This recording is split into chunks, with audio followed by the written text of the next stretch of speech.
بسم اللہ الرحمن الرحیم۔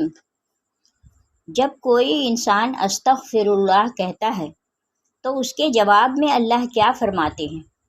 استغفر اللہ پڑھتے وقت بندے کے ساتھ کیا ہوتا ہے؟ کہیں آپ یہ غلطی تو نہیں کرتے؟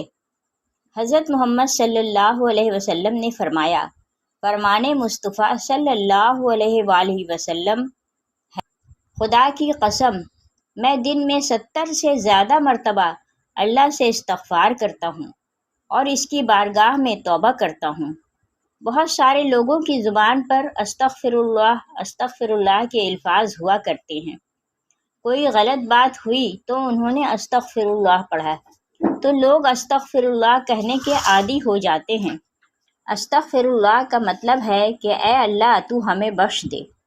صرف استغفر اللہ کہہ دینے سے آپ کی توبہ قبول نہیں ہوتی، کیونکہ استغفر اللہ عام طور سے جو لوگ بولتے ہیں وہ ان کی زبان پر رٹے ہوئے الفاظ ہیں، تو بس وہ استغفر اللہ ان کی عادت میں ہے۔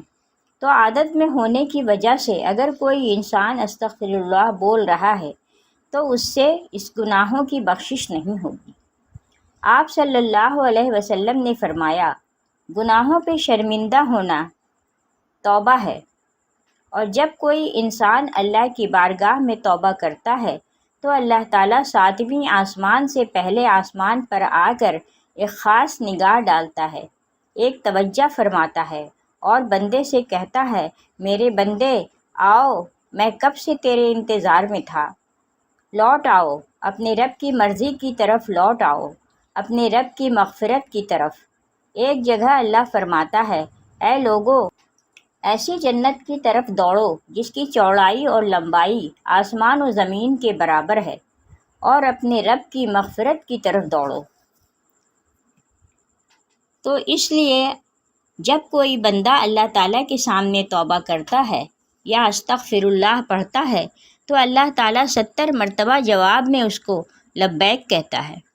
ایک شخص تھا، 70 سال تک یا صنم یا صنم یا صنم کہتا رہا، اپنے معبودوں کو پکارتا رہا، تو ایک مرتبہ اس کی زبان پھسلی اور اس کی زبان سے یا صنم کی جگہ یا صمد نکل گیا۔ یا صمد اللہ کا نام ہے جس کا معنی بے نیاز، تو اللہ تعالیٰ نے 70 مرتبہ اس کے جواب میں لبیک کہا۔ ایک روایت میں آتا ہے کہ 70,000 دفعہ اللہ تعالیٰ نے لبیک کہا، یعنی اے میرے بندے تیرا رب حاضر ہے۔ تو یا صنم کر رہا تھا، دھوکے سے اس کی زبان سے تیرا نام نکلا، بلکہ یہ تو تجھے جانتا ہی نہیں ہے، یہ تو ساری زندگی یا صنم کرتا رہا۔ تو اللہ تعالیٰ نے فرمایا کہ اے فرشتوں خاموش ہو جاؤ، اور فرمایا کہ مجھے معلوم ہے کہ یہ مجھے نہیں پکار رہا، لیکن دھوکے سے ہی صحیح، لیکن اس نے اپنے معبود حقیقی کو پکارا تو ہے۔ اگر میں نے بھی اس کے سوال پر اس کو جواب نہ دیا تو پھر مجھ میں اور ان میں کیا فرق رہے گا؟ جس کو یہ 70 سال سے پکار رہا ہے، کوئی بندہ دھوکے سے بھی رب کو پکارتا ہے تو اللہ تعالیٰ اس کے لیے ثواب بھی لکھتا ہے اور اس کی طرف متوجہ بھی ہو جاتا ہے۔ تو اگر ایسے ہی کسی انسان کی زبان پر استغفر اللہ جیسے الفاظ رہتے ہیں تو یہ بے فائدہ نہیں ہے، بلکہ بہت اچھی چیز ہے۔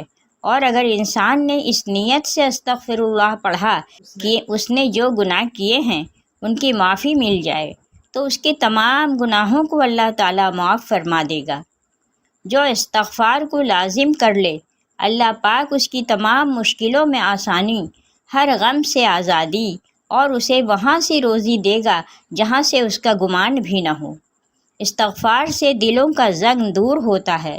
جب بندہ اپنے گناہوں سے توبہ کرتا ہے تو اللہ کریم لکھنے والے فرشتوں کو اس کے گناہ بھلا دیتا ہے، اسی طرح اس کے اعضاء یعنی ہاتھ پاؤں کو بھی بھلا دیتا ہے، اور زمین سے اس کے نشانات بھی مٹا ڈالتا ہے، یہاں تک کہ قیامت کے دن جب وہ اللہ پاک سے ملے گا تو اللہ پاک کی طرف سے اس کے گناہ پر کوئی گواہ نہ ہوگا۔ حضرت سیدنا حسن بصری رحمۃ اللہ علیہ کے پاس ایک شخص آیا اور اس نے خشک سالی کی شکایت کی۔ آپ رحمۃ اللہ علیہ نے اسے استغفار کرنے کا حکم دیا۔ دوسرا شخص آیا، اس نے تنگ دستی کی شکایت کی تو اسے بھی یہی حکم فرمایا۔ پھر تیسرا شخص آیا، اس نے اولاد نہ ہونے کی شکایت کی تو اس سے بھی یہی فرمایا۔ پھر چوتھا شخص آیا، اس نے اپنی زمین کی پیداوار کم ہونے کی شکایت کی تو اس سے بھی یہی فرمایا۔ حضرت ربیع بن صبیح رحمۃ اللہ علیہ وہاں حاضر تھے۔ انہوں نے عرض کی، آپ کے پاس چند لوگ آئے اور انہوں نے مختلف حاجتیں پیش کیں۔ آپ نے سب کو ایک ہی جواب دیا کہ استغفار کرو۔ تو آپ رحمۃ اللہ علیہ نے ان کے سامنے یہ آیات پڑھیں جن میں استغفار کو بارش، مال، اولاد اور باغات کے عطا ہونے کا سبب فرمایا گیا ہے۔ ترجمہ کنز الایمان۔ تو میں نے کہا، اپنے رب سے معافی مانگو، بے شک وہ بڑا معاف فرمانے والا ہے۔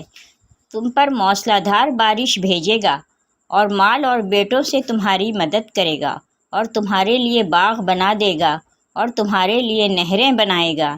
بندہ کسی گناہ کو اللہ تعالیٰ کی نافرمانی جان کر اس کے کرنے پر شرمندہ ہوتے ہوئے رب سے معافی مانگے اور آئندہ کے لیے اس گناہ سے بچنے کا پکا ارادہ کرے اور اس گناہ کی تلافی کے لیے کوشش کرے۔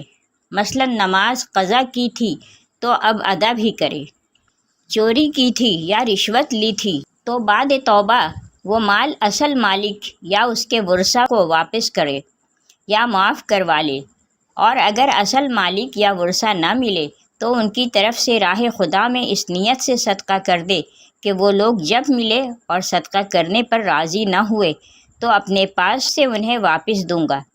توبہ و استغفار کی تمام تر اہمیت اور فضائل کے باوجود بعض بد نصیب نفس و شیطان کے بہکاوے میں آ کر توبہ و استغفار کرنے میں ٹال مٹول سے کام لیتے ہیں۔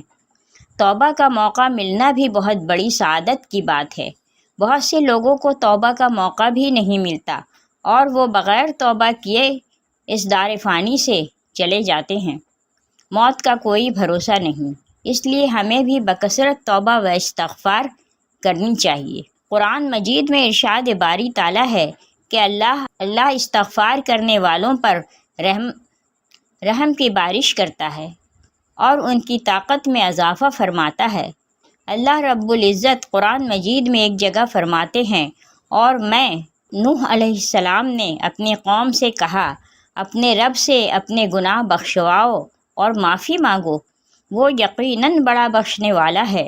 وہ تم پر آسمان کو خوب برستا ہوا چھوڑ دے گا اور تمہیں خوب پے در پہ مال اور اولاد میں ترقی دے گا اور تمہیں باغات دے گا اور تمہارے لیے نہریں نکال دے گا۔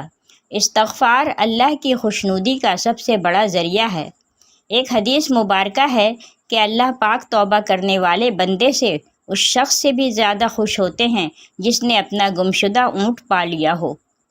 ہم لوگوں کو ہر وقت استغفر اللہ کہنے کی عادت ڈالنی چاہیے۔ اس کے علاوہ ہمیں چاہیے کہ ہم ہر وقت اللہ کا ذکر کریں۔ اللہ کی یاد سب سے بڑی چیز ہے۔ آپ صلی اللہ علیہ وسلم نے فرمایا کہ اٹھتے بیٹھتے چلتے پھرتے اللہ کا ذکر کیا کرو۔